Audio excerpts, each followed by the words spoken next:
Sheikh chilli और कुएं की परियां एक गांव में एक सुस्त और कामचोर आदमी रहता था। काम धाम तो वह कोई करता न था। हाँ, बातें बनाने में बड़ा माहिर था, इसलिए लोग उसे शेख चिल्ली कहकर पुकारते थे।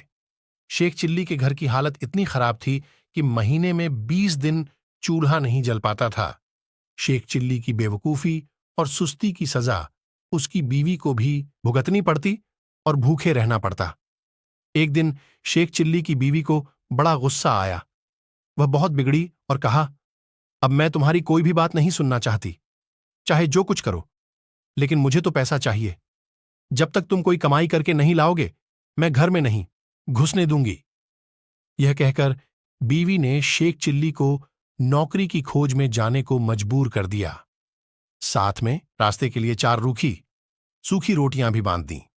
साग सालन कोई था ही नहीं, देती कहां से। इस प्रकार शेख चिल्ली को न चाहते हुए भी नौकरी की खोज में निकलना पड़ा। शेख चिल्ली सबसे पहले अपने गांव के साहूकार के यहां गए। सोचा कि शायद साहूकार कोई छोटी मोटी नौकरी दे दे, लेकिन निराश होना पड़ा। साहूकार के कारिंदों ने ड्योढ़ी पर से ही डांट की बात भी उनके मन में थी। तभी कुछ दूर पर एक कुआं दिखाई दिया। शेख चिल्ली को हिम्मत बंधी और उसी की ओर बढ़ चले। कुएं के चबूतरे पर बैठकर शेख चिल्ली ने बीवी की दी हुई रोटियों की पोटली खोली। उसमें 4 रूखी सूखी रोटियां थीं। भूख तो इतनी जोर की लगी थी कि उन चारों से भी पूरी तरह न बुझ पाती। लेकिन समस्या यह भी थी कि अगर चारों रोटियों आज ही खा डालीं तो कल, परसों या उससे अगले दिन क्या करूंगा, क्योंकि नौकरी खोजे बिना घर घुसना नामुमकिन था। इसी सोच विचार में शेख चिल्ली बार बार रोटियां गिनते और बार बार रख देते। समझ में नहीं आता कि क्या किया जाए। जब शेख चिल्ली से अपने आप कोई फैसला ना हो पाया तो कुएं के देव की मदद लेनी चाहिए। वह हाथ जोड़कर खड़े हो गए और बोले, हे बाबा, अब तुम ही हमें आगे रास्ता दिखाओ। दिन भर कुछ भी नहीं खाया है। भूख तो इतनी लगी है कि चारों को खा जाने के बाद भी शायद ही मिट पाए। लेकिन अगर चारों को खा लेता हूं तो आगे क्या करूंगा। मुझे अभी कई दिनों यहीं आसपास भटकना है। इसलिए हे कुआं बाबा, अब तुम ही बताओ कि मैं क्या करूं। 1 खाऊं, 2 खाऊं, 3 खाऊं, चारों खा जाऊं। लेकिन कुएं की ओर से कोई जवाब नहीं मिला। वह बोल तो सकता नहीं था, इसलिए कैसे जवाब देता। उस कुएं के अंदर 4 परियां रहती थीं। उन्होंने जब शेख चिल्ली की बात सुनी तो सोचा कि कोई दानव आया है जो उन्हीं चारों को खाने की बात सोच रहा है। इसलिए तय किया कि चारों को कुएं से बाहर निकालकर उस दानव की विनती करनी चाहिए ताकि वह उन्हें न खाए। यह सोचकर चारों परियां कुएं से बाहर निकल आईं। हाथ जोड़कर वे शेख चिल्ली से बोलीं, हे दानवराज, आप तो बड़े बलशाली हैं। आप व्यर्थ ही हम चारों को खाने की बात सोच रहे हैं। अगर आप हमें छोड़ दें तो हम कुछ ऐसी चीजें आपको दे सकती हैं जो आपके बड़े काम आएंगी। परियों को देखकर, वो उनकी बातें सुनकर शेख चिल्ली हक्के बक्के बक्के रह गए। समझ में ना आया कि क्या जवाब दे। लेकिन परियों ने इस चुप्पी का यह मतलब निकाला कि उनकी बात मान ली गई। इसलिए उन्होंने एक कठपुतला व एक कटोरा शेख चिल्ली को देते हुए कहा, हे दानवराज, आपने हमारी बात मान ली, इसलिए हम सब आपका बहुत बहुत उपकार मानती हैं। साथ ही अपनी यह 2 तुच्छ भेंटें आपको दे रही हैं। यह कठपुतला हर समय आपकी नौकरी बजाएगा। आप जो कुछ कहेंगे करेगा। और यह कटोरा, वह हर एक खाने की चीज आपके सामने पेश करेगा जो आप इससे मांगेंगे। इसके बाद परियां फिर कुएं के अंदर चली गईं। आपको दे रही हैं। यह कठपुतला हर समय आपकी नौकरी बजाएगा। आप जो कुछ कहेंगे करेगा। और यह कटोरा, वह हर एक खाने की चीज आपके सामने पेश करेगा जो आप इससे मांगेंगे। इसके बाद परियां फिर कुएं के अंदर चली गईं। इस सब से शेख चिल्ली की खुशी की सीमा न रही। उसने सोचा कि अब घर लौट चलना चाहिए, क्योंकि बीवी जब इन दोनों चीजों के करतब देखेगी तो फूली न समाएगी। लेकिन सूरज डूब चुका था और रात घिर आई थी, इसलिए शेख चिल्ली पास के एक गांव में चले गए और एक आदमी से रात भर के लिए अपने यहां ठहरा लेने को कहा। यह भी वादा किया कि इसके बदले में वह घर के सारे लोगों को अच्छे अच्छे पकवान व मिठाइयां खिलाएंगे। वह आदमी तैयार हो गया और शेख चिल्ली को अपनी बैठक में ठहरा लिया। शेख चिल्ली ने भी अपने कटोरे को निकाला और उसने अपने करतब दिखाने को कहा। बात की बात में खाने की अच्छी अच्छी चीजों के ढेर लग गए। जब सारे लोग खा पी चुके तो उस आदमी की घरवाली झूठे बर्तनों को लेकर नाली की ओर चली। यह देखकर शेख चिल्ली ने उसे रोक दिया और कहा कि मेरा कठपुतला बर्तन साफ कर देगा। शेख चिल्ली के कहने भर की देर थी कि कठपुतले ने सारे के सारे बर्तन पल भर में निपटा डाले।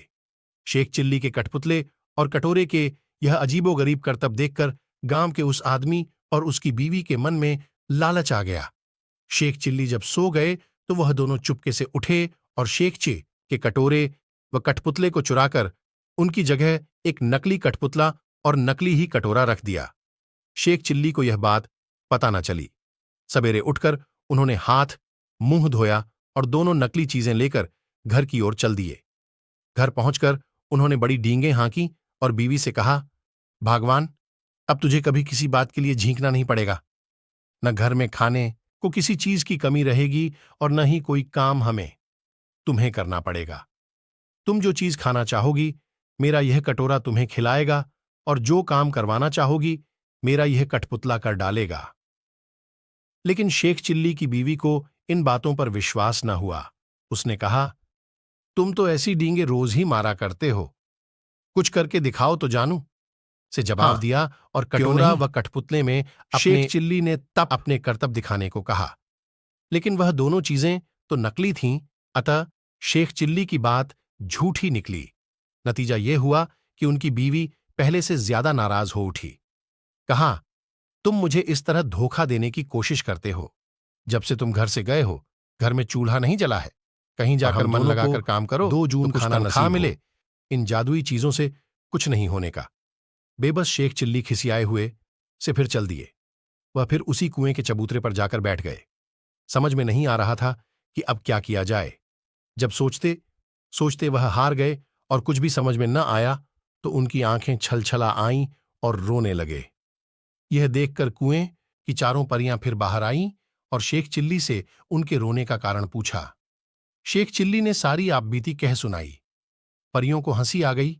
वे बोलीं, हमने तो तुमको कोई भयानक दानव समझा था और इसलिए खुश करने के लिए वे चीजें दी थीं, लेकिन तुम तो बड़े ही भोले भाले और सीधे आदमी निकले। खैर, घबराने की जरूरत नहीं, हम तुम्हारी मदद करेंगी। तुम्हारा कठपुतला और कटोरा उन्हीं लोगों ने चुराया है जिनके यहां रात को तुम रुके थे।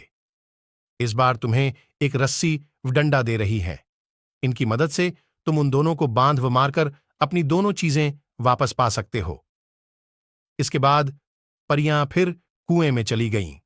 जादुई रस्सी डंडा लेकर शेख चिल्ली फिर उसी आदमी के यहां पहुंचे और लालच का मारा था। इस बार उसने समझा मैं तुम्हें कुछ और जादुई चीजें हाथ लगेंगी। इसलिए उसमें खुशी खुशी शेख चिल्ली को अपने यहां टिका लिया। लेकिन इस बार उल्टा ही हुआ। शेख चिल्ली ने जैसे ही हुक्म दिया वैसे ही उस घर वाले व उसकी बीवी को जादुई रस्सी ने कसकर बांध लिया और जादुई डंडा दनादन पिटाई करने लगा। अब तो वे दोनों चीखने, चिल्लाने और माफी मांगने लगे। शेख चिल्ली ने कहा, तुम दोनों ने मुझे धोखा दिया है। मैंने तो यह सोचा था कि तुमने मुझे रहने को जगह दी है, इसलिए मैं भी तुम्हारे साथ कोई भलाई कर दूं।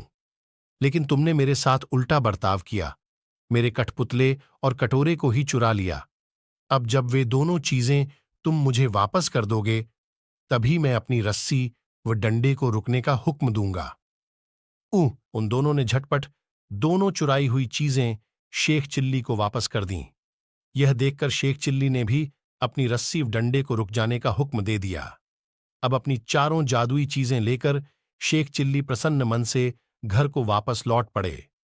जब बीवी ने फिर देखा कि शेख चिल्ली वापस आ गए हैं तो उसे बड़ा गुस्सा आया।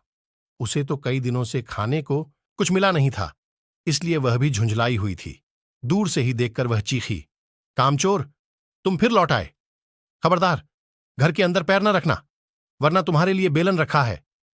यह सुनकर शेख चिल्ली दरवाजे पर डंडे ही ने रुक गए। पिटाई शुरू कर दी। मन ही मन ये जादुई करतब उन्होंने रस्सी देखकर व डंडे को बीवी ने हुक्म भी दिया अपने कि वे सारे उसे काबू हथियार में डाल करें। दिए और और रस्सी कभी और डंडे ने वैसा अपना काम बुरा शुरू बर्ताव कर न दिया। करने का वादा किया। रस्सी ने कसकर बांध तभी लिया। उसे भी और रस्सी व डंडे से छुटकारा मिला। अब शेख चिल्ली ने अपने कठपुतले व कटोरे को हुक्म देना शुरू किया। बस फिर क्या था? कठपुतला बर्तन, भाड़े जिन चीजों की कमी थी झटपट ले आया और कटोरे ने बात की बात मां की कमी थी झटपट ले आया और कटोरे ने बात की बात में नाना प्रकार के व्यंजन तैयार